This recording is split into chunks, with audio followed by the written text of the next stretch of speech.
Not accept the board's action. I shall petition. I shall put the question before the public, before the parents and the student body. You will find, Miss Mackay, that I have the loyalty of my girls. Do you, Miss Brodie?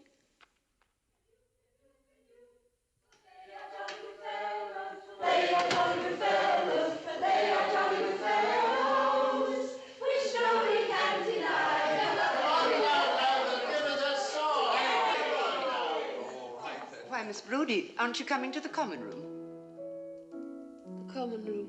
The celebration honouring Miss Lockhart and Mr. Lowther. Aren't you coming, Miss Brodie? I'll be there shortly. Oh, my love is like a melody that sweetly played in tune. As fair at love my body lasts, so deep in love am I, and I will love thee still I live.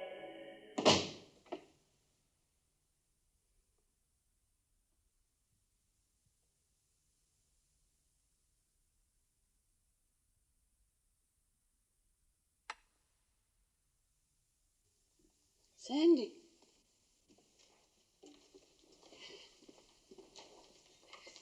Sandy. I believe, Sandy, I believe I am past my prime. I had reckoned on my prime lasting till I was at least 50. Are you listening, Sandy? I'm listening, Miss Brodie.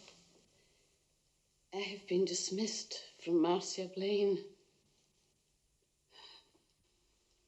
I am accused of teaching treason and sedition to my students. I am being transported for radicalism, like Thomas Muir of Hunter's Hill. But if Miss Mackay and her conspirators expect that I shall meekly lay my head on their chopping block, they are in for a wee surprise. What will you do? As I informed Miss Mackay, I will resort to public petition. I have no doubt that many supporters will rally to my defence. My students are loyal. My girls. Someone betrayed me, Sandy. Someone spoke against me to the board. Who could it have been? Who? Are you thinking that maybe one of your girls betrayed you?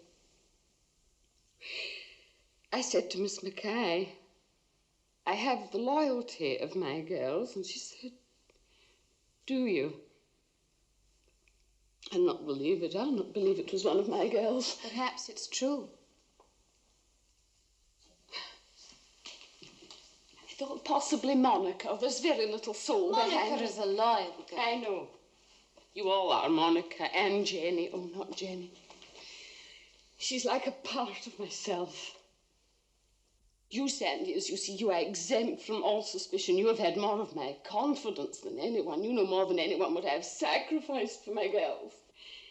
Teddy Lloyd was greatly in love with me, Sandy, as I think you have always known. And I gave him up to consecrate my life to the young girls in my care. You and Monica and Jenny. Jenny. She and Mr. Lloyd will soon be lovers. I have that. Do you think that you are Providence? That you can ordain love? What? You haven't pulled it off. Jenny will not be Teddy Lloyd's lover. What are you saying, Sandy? Jenny will not be Teddy Lloyd's lover, and I'll not be your spy. Your secret service. My spy? What on earth are you talking about? Do you understand at all what has happened to me? I have been dismissed from Marcia Blaine. Why are you standing there talking about Providence and the Secret Service? What is the matter with you? Miss Brodie, I am Teddy's lover. What? I am Teddy's lover. Teddy's lover? You? Is that so difficult to believe? What does it matter to you which one of us it is? It doesn't matter to Teddy. Whatever possessed you?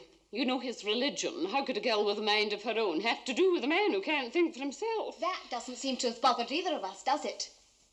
We were neither of us very interested in his mind. How dare you speak to me in this manner? I suppose I've always known that one day you were going to ask, how dare I? I don't understand. I don't seem to understand what has happened to everyone. Where has everyone gone? Only Mary is gone. Mary? What has Mary to do with it? Miss Brodie, Mary McGregor is dead. Are you aware of the order of importance in which you place your anxieties? 1, you have been betrayed. 2, who is or is not to be your proxy in Teddy Lloyd's bed. And 3, Mary's death. Miss Brodie, aren't you concerned at all with Mary's death? I grieve for Mary. It was because of you she went. Because of me, it was her brother. The poor unfortunate girl hadn't anyone else in the world. She had you. That was her misfortune. To please you, that silly, stupid girl ran off and got herself killed. Don't you feel responsible for that? No.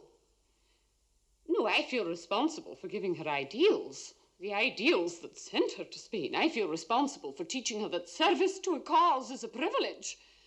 You call it a privilege to be killed. And for nothing. Nothing. You really are a shallow girl, Sandy. By the way she died, Mary McGregor illumined her life. She died a heroine. She died a fool. Joining her brother to fight for Franco, wasn't that just like Mary? Her brother is fighting for the other side. Her brother? Her brother is fighting for the Republicans. Mary was headed for the wrong army. Oh, Mary McGregor. Mary McGregor. I used to wonder why I always called Mary by her full name. I think it was because you had such a hard time remembering who she was. Poor dim Mary. I was devoted to Mary. No, you were only attracted to Mary because she had no one else and she was so totally suggestible. She appealed to your vanity.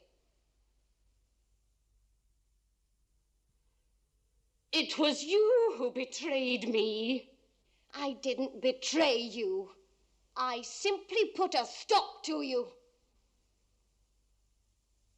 Oh, I see. No, you don't see. You don't see that you're not good for people. In what way? In what way, Sandy, was I not good for you? You are dangerous and unwholesome, and children should not be exposed to you. How can you think it? How can you think that I would harm you? But you have harmed me. How? You have murdered Mary. You have assassinated me! Oh, why must you always strike attitudes? You really are a ridiculous woman.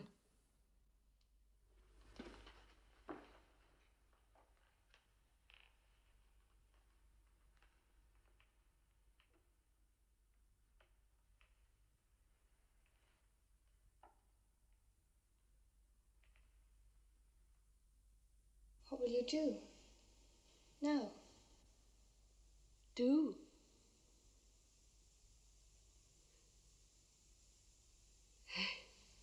I don't know.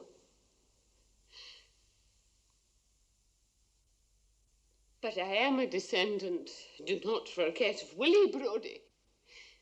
He was a man of substance, a cabinet maker and a designer of gibbets, a member of the town council of Edinburgh, the keeper of 2 mistresses who bore him 5 children between them. Blood tells. He played much dice and fighting cocks. Eventually, he was a wanted man for having robbed the excise office. Not that he needed the money. He was a burglar for the sake of the danger. He died cheerfully on a gibbet of his own devising in 1788. That is the stuff I am made of. I knew you would rise like a phoenix. I'm glad I shall not have to worry about you. No, I expect that is to be your gift, Sandy, to kill without concern. It is you who are dangerous. You see yourself as a conqueror, don't you, Sandy? Kaiserian in all his beauty rare. But you profess to be a great admirer of conquerors. Goodbye, Miss Brodie.